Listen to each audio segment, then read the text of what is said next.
So the next talk is going to be on jQuery. Yeah. So, nothing more words. I leave the stage to Jayne. And have a great second day. Jayne Mast.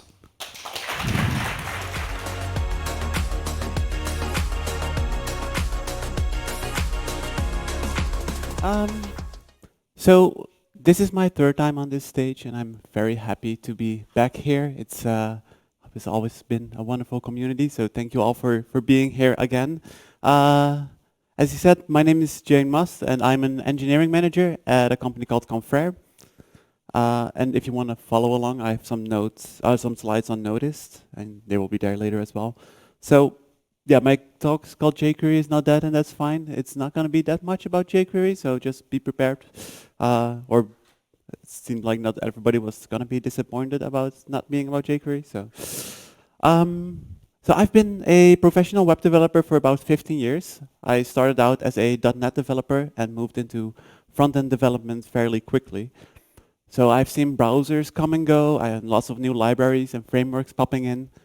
And I learned about sort of the forever changing best practices of the web. So especially the rise and maybe also the fall of jQuery has been a big part of my journey into front-end development. It was initially released in 2006 and has gained a lot of traction since then. And it's so much that I think most of you will probably know that if you asked a JavaScript question back in the day on Stack Overflow, you got an answer in jQuery. But what happens when you are asking today about, like, when you're using jQuery? So I have this backpack, this very old jQuery backpack that I got at a conference once. And when I walk around in Amsterdam or in Berlin, I have these random developers coming up to me and giving me some unsolicited advice about my coding just based on the backpack that I'm wearing. They go along the lines of, you shouldn't be using jQuery, it's too slow. Why are you using jQuery instead of React? And things like jQuery is way too big to use in production. There's also other things that they say that I cannot say on stage. There was also this Quora article that I've once found where someone asked, how can I stop using jQuery? And someone answered with, if you're loading a 97K library into your page to select some elements and toggle a class on click, you're probably doing it wrong and you should stop. There's some love still around for jQuery. People say that they remember fondly of using that or still using that. But if you are complaining about jQuery to someone, how do you think that makes the people who are using it still on a regular basis feel when you say it's outdated or crap? Because you might not expect it, but a lot of people are using jQuery for various reasons. It's so big that 80% of the top 10,000 websites are still using jQuery. It's only been declining since this year. And of course, a lot of this is WordPress or Drupal that uses jQuery under the hood. But that also means that people who work on the WordPress or Drupal core still have to use it. And people who make templates for this also probably use jQuery as well. And besides that, there's plenty of people who are working in companies that have to maintain older projects that use jQuery. Or there are people that are used to jQuery and don't see a reason to change, or people who have been using jQuery for a long time and don't have the privilege to learn new technologies. And that is exactly what that is. It's privilege. When you have the time to learn the latest tool, it's privilege. When you enjoy programming outside of your daily job, that's also a privilege. And when you have the ability to speak up at your company because you want to use the latest tech, that's also a privilege, because not everybody can do that without losing their jobs. jQuery's ethos was always write less, do more. They make it easier for people to make websites. You don't really have to know Node. You don't have to understand what JSX is. You can just add it to your website and write a one-line script like this, and then you have a nice animation without any prior knowledge to CSS animation. jQuery's goal has always been to make advanced web development more accessible. And to this day, they still have that goal. So do you need to use jQuery today? Probably not. But we never needed to use jQuery in the first place. It was just a more convenient way to write JavaScript. But as I said in the beginning, my talk is not about me trying to convince you to use jQuery or to show how great jQuery has become. I actually don't really know how jQuery looks now. I didn't even look it up for this talk because I've never using it.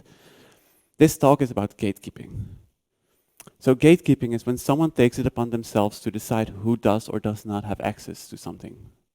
For example, when someone says that only bad developers use jQuery, or when they say that video games are just a boy thing.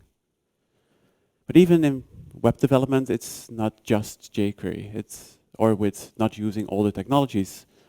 I often hear people say that you shouldn't be using React if you don't have a lot of knowledge about vanilla JavaScript.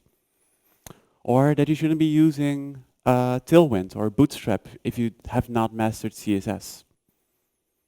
Even though the intention here is probably really good, this does cause people who learn to program by using these tools to doubt the path that they have chosen. Maybe even consider giving the whole learning process up just because they hear these things so often and don't really know what to do. But it even goes beyond front-end languages and tooling. So it's also gatekeeping on operating systems or hardware you use, like real developers use Ubuntu, or how can you be a designer and not use a Mac? Or specific opinions about languages, like Ruby is only for beginners, PHP is the worst language, stop using it. I've heard that plenty of times to myself when I was doing PHP stuff.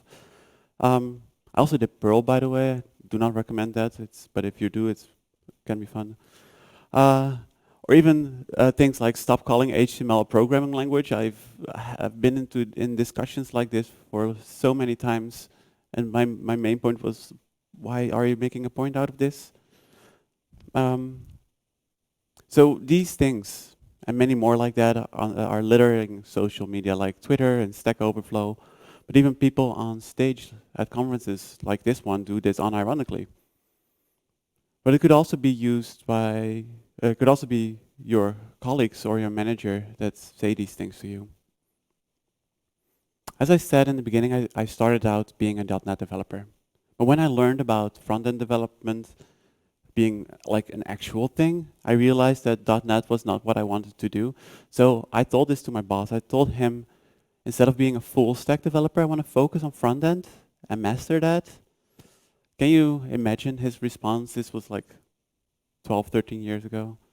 He said to me, front-end development is for interns. It's not worth paying someone for it, because he also was not paying his interns. This is not a career for you.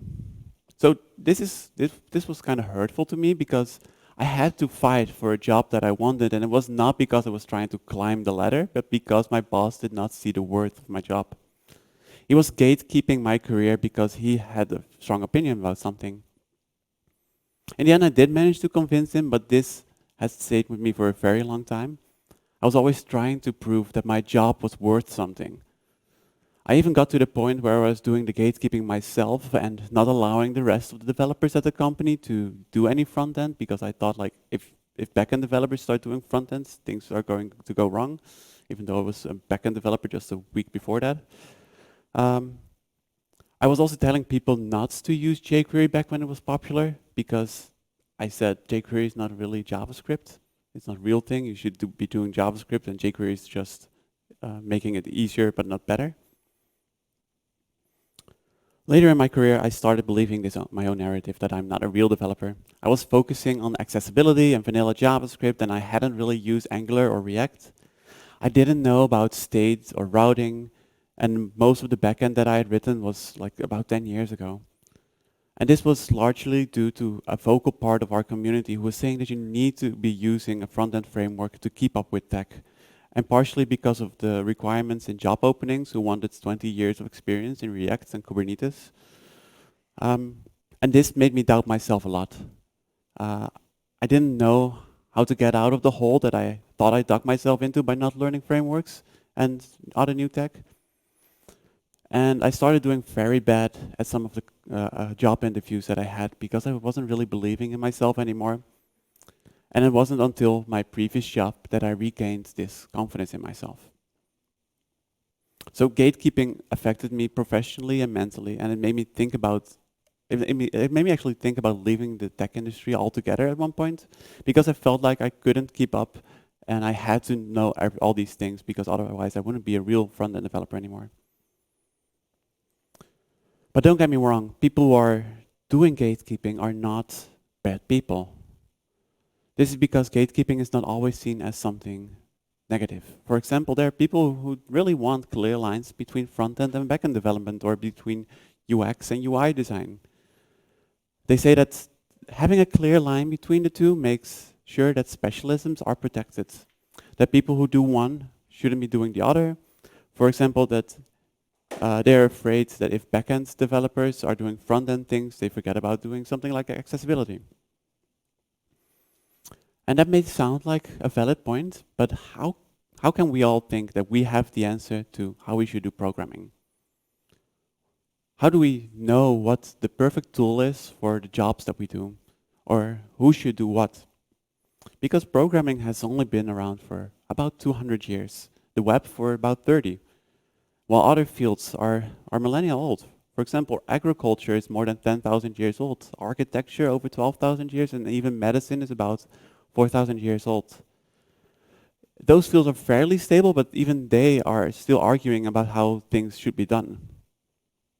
So any opinions that you hold might be true for you, but they're not true for a lot of other people, so they're still just opinions. Sorry. So the same goes for teaching juniors and peers.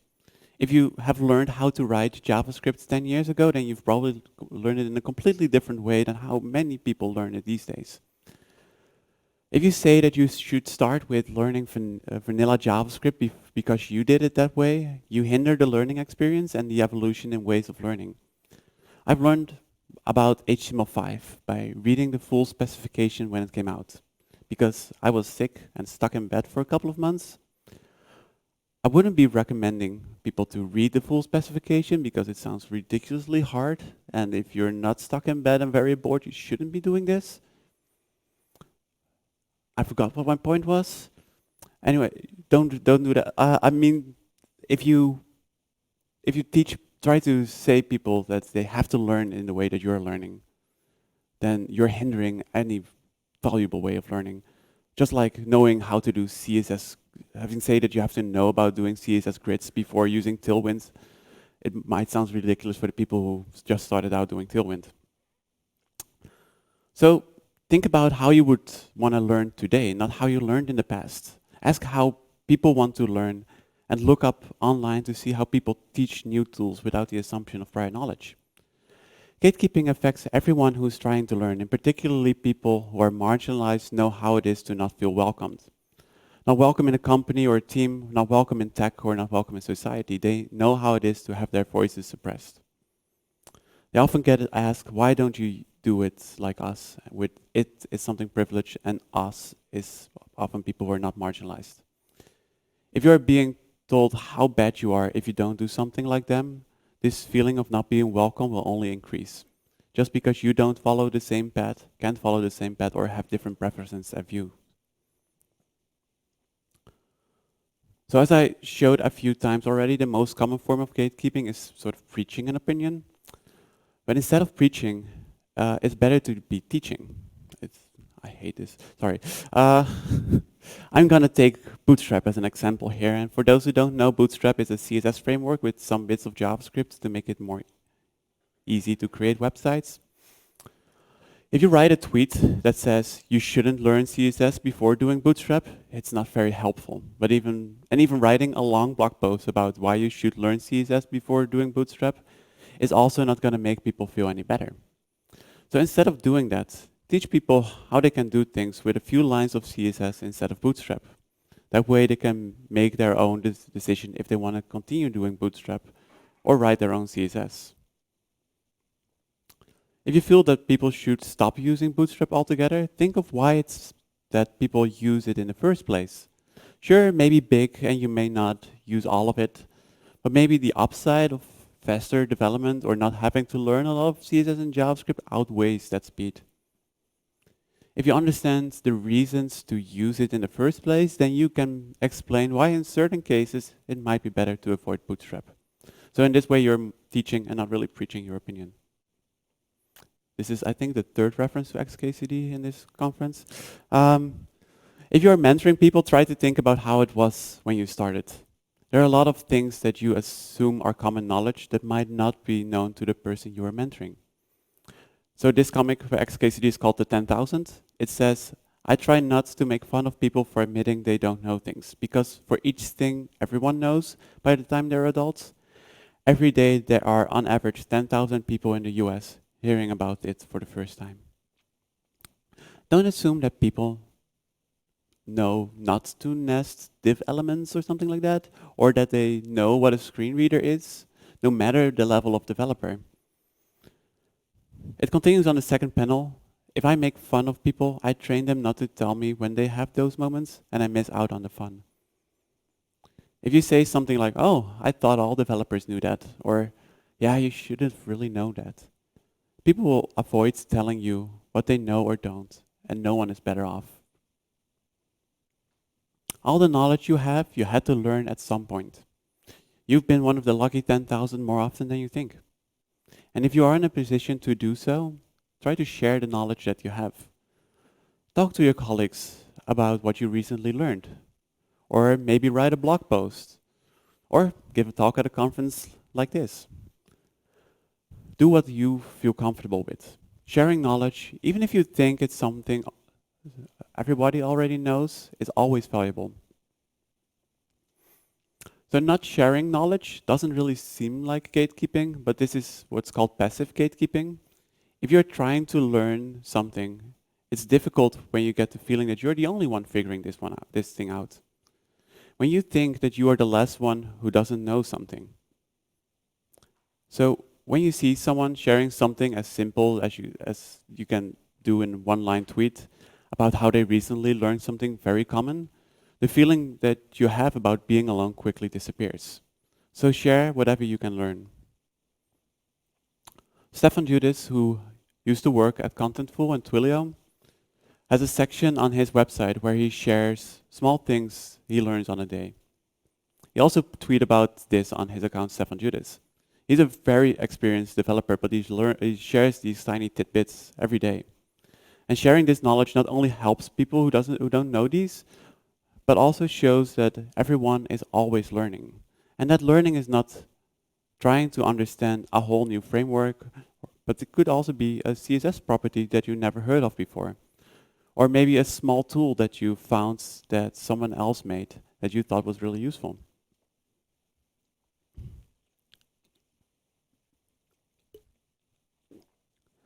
Maintaining a good company culture is really hard, especially when your company grows fast. But when you're not actively working on including everyone in your culture, people will feel left out. You are subconsciously telling them that the company is not right for them or that they are regarded as less valuable. They will have to work harder to prove their worth or will leave the company in hopes of finding something better. Another former boss of mine told me once that feminism is male oppression. This was for me a very clear sign that I would not fit into that culture. But it's not always that obvious. People aren't always being marginalized or discriminated against out of anger or spite. Mostly it's just an unconscious habit. As I said before, gatekeeping is not always intentional, and it's hard to see for all of us when we are doing the gatekeeping, especially in how we communicate. It's often good to self-reflect and think about how we could be hurting the people around us with the things we say. One of the unintentional gatekeeping is by using specialized jargon and abbreviations, especially for people who are new to the industry or your company. If you're using abbreviations in your company or in documentation, it will make it much harder for new people to learn, and it could slow them down. You're effectively excluding them from conversation. You're already trying to get to know a new culture, the new projects, a new code base, and learning abbreviation shouldn't have to be a part of the learning process. Furthermore, people often feel embarrassed when they have to keep asking about what certain abbreviations mean, especially if they don't remember and have to ask more than once. Maybe you think that certain abbreviations or acronyms are common, like A11Y, ARR, or B2B, but many people don't know or don't remember what these abbreviations mean. There's no real reason to use them except that they are easier to write and shorter to pronounce. But those seconds to pronounce them are often not vital, so I don't recommend using them at all. Instead of using them, you can write them out in full, like I did here, or make it easier to see the full name somewhere.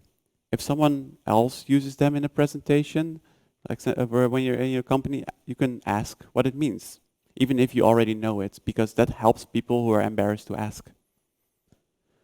And you can do the same when it's used, for example, in Slack or other ways of communication. Ask for clarification just to help others. And everything I said before also goes for idioms and proverbs. When someone comments on your pull request with "this is awfully good," not everybody will know if it's awful or good. And this could cause confusion or frustrations, and that can cause friction between people.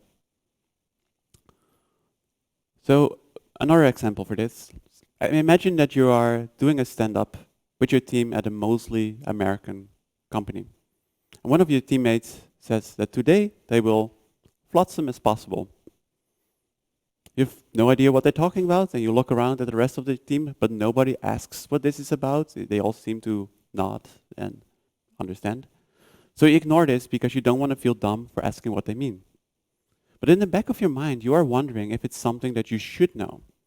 So you go back to your desk and quickly Google flotsam, because it could be a new framework or programming language. Nothing comes up, except for that flotsam is the same thing as floating wreckage of a ship. I have no idea what it is about. So you start to search through the code. Maybe it's an internal thing. Still nothing comes up. You spend so much time trying to figure out, did you now just start to ask, you're going to ask your colleague what it's about, and they say, oh, it just means that I'm dealing with random stuff, just cleaning up small to-dos. It's a saying. For them, it was a normal thing to say, and didn't think twice about what effect this has to non-native speakers. You could say that the issue here was you're afraid to ask it. Just saying that there are no stupid questions in our company doesn't make it less hard to really ask them. But that's another issue that I will talk about later. The issue here was not that you didn't ask. The issue here was that you had to ask in the first place. So avoid idioms and proverbs as much as possible, even though they sometimes sound fun. We make a lot of assumptions when we talk about people. And when we picture people, we often picture them in our head as either how we are or what the cultural norm is. And this also slips into conversations that not everyone can relate to. And the social aspect of a company is very important to make people feel welcome and included. Not everybody grew up with a mother and a father. Not everyone is white. Not everyone has straight relationships. But for stock photos, we often use are from white, straight families. Not everyone is cisgendered or identifies as male or female, but we still gender people based on how they look. For example, when you go on a company retreat and they separate men and women for sleeping arrangements. Not every queer person is out of the closet, but sometimes we force people to mention their pronouns in Slacks or during meetings, and that makes people feel very uncomfortable when they're not out. Not everyone is a guy, but we still start meetings with "hey guys" instead of "hey everyone." And all of these make people feel left out and not part of the culture. On the homepage of the Ruby programming language, it starts with a dynamic open source programming language with a focus on simplicity and productivity. It has an elegant syntax that is natural to read and write. But when Ruby was not that big, most of the team communication was done in Japanese, since the creator and the rest of the team was Japanese himself. They were so fluent in English. They could write a programming language, write documentation for it in English. But discussing the intricacies of the language and talking about their opinion was still easier to do in their native language, Japanese. So I'm not saying that they should have written Ruby in Japanese, because most likely that wouldn't be as widespread as it is now. But we often forget that not everybody who's programming is native to the spoken language the programming language is based upon. I'm here as a Dutch person giving a presentation to, I think, mostly native Italians, and I'm speaking in English. Nearly all programming language are written with an Anglo-Saxon-centric view. Nearly all technical writing and opinion pieces about those languages are written in English. But like the initial core team of Ruby, like me, not everyone has English as their first language, or even use a Latin script in their language's writing. And for some terms, for some people, those terms might not be as easy to understand as for those who have English as their first language.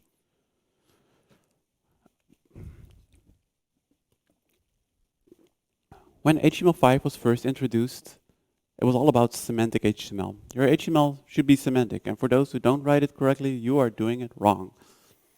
There were blog posts explaining about how to use these new semantic elements and when to use what. I followed the steps in blog posts, but I had no idea what the word semantics even meant. Trying to define it using Google or translating it didn't really help much for me. Using it a lot, I could piece together what it meant, but almost no one wrote a very good explanation, at least not something that I was understanding. The word was so foreign that the explanations didn't really stick. A more recent example for me is the term yield in JavaScript and other languages.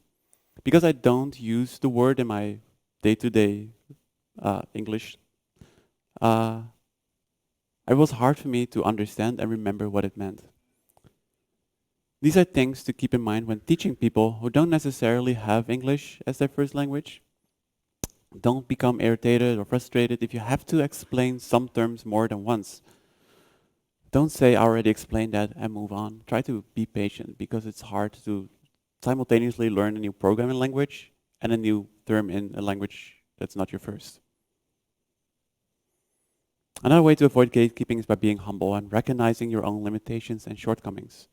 Being humble doesn't mean to think less of yourself, it actually means to think of yourself less. I have a feeling I said that before and here already. By doing so, by thinking of yourself less, you can help with making others feel more included. For example, knowing that you don't have all the answers might lead you to ask others for input. This signals to your colleagues that you're open to other ideas, to their ideas. And having a culture where you have to be perfect makes for a very toxic environment. It causes people to be afraid to make mistakes, to ask questions. And in the process, you're gatekeeping knowledge again. But it's so easy to do and normalized, especially in our online life. We're used to only showing our perfect side on social media. So especially when you're working remotely, ignoring mistakes and only showing the perfect code you make is very tempting. You can help to avoid this by showing the mistakes you made and the questions you have. Be honest when it was you who broke the code. Ask questions when you don't know the answer of it, instead of trying to Google for hours until you find it. And even do pair programming if you're stuck. If you can foster a culture in your company or projects where it's okay to make mistakes, people are less afraid to make mistakes themselves and ask questions about it. And finally, be kind. If you're kind to people, they will be kind in return. And if you listen to questions and concerns, you will get the same back. Try not to force people into doing something, and avoid making assumptions about choices people make. Try to be kind, not just when someone is kind to you, but also unprovoked. But also be kind to yourself. You're not going to change the entire culture of your company or within your project in just a day. Take small steps. Don't try to do it on your own, and only do it when it's safe to do so, because not everyone is privileged to speak up. So I want to close off with this. The web was created for everyone. If you want to use jQuery, go ahead. The web is not stopping you. The web is for you to do with what you want. and learn in a way that you want to learn. But try to be empathetic and help people to use it by sharing your learnings and not by selling pieces of the internet as digital art while destroying the environment. Thank you for listening. You can follow me on Twitter. I'm a sucker for attention. And give me some feedback on joined in. Are there any questions?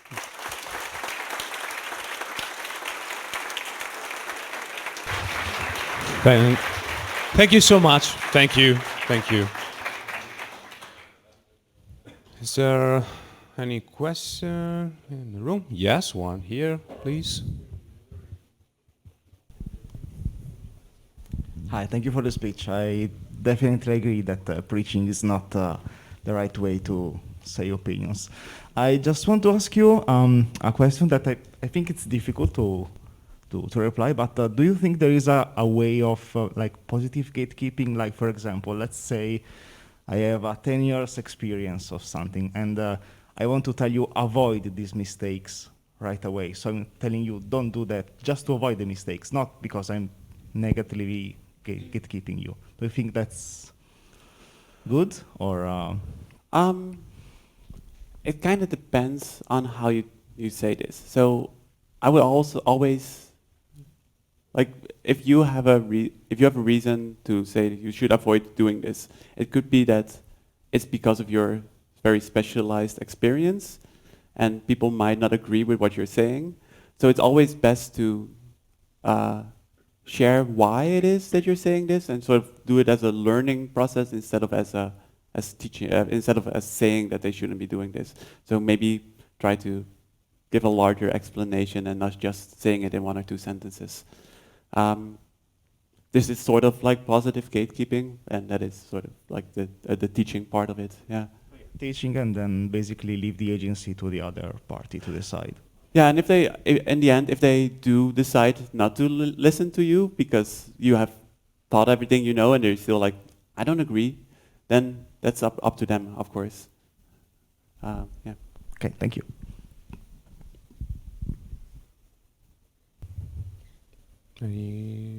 Anyone? No more?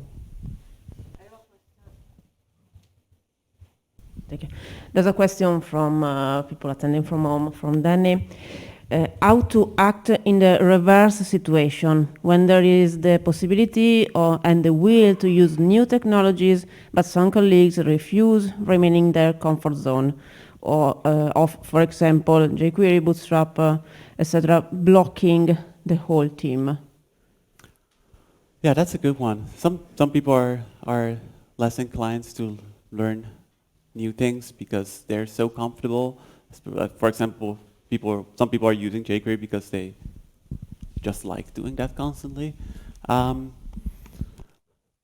think the best way forward, I feel like I'm repeating myself, but I think the best way forward is just trying to be patient and trying to teach them in a way that they understand. Like first try to understand why they want to keep doing the same thing that they've always been, because it could be comfort, it could also be sort of like afraid to learn new technologies, could be a fear that comes from somewhere. So either try to talk to them a little bit more about why it is that they don't want to do it, or maybe even talk to their manager and say like this has come up and maybe there's something up with them being afraid to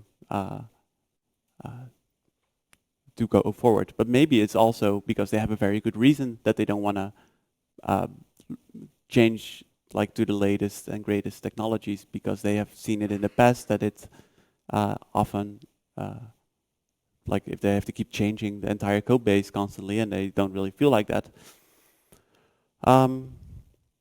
There's no like cookie cutter answer for this, but it's mostly just trying to teach them about the new technologies, try to make them as invested as possible, and try to explain like why it is that you want to do it, and explain that it's not just because it's the newest, but it's also because, for example, it's better maintainable, or we can make more things in a shorter period of time, and give some examples about how we can do that.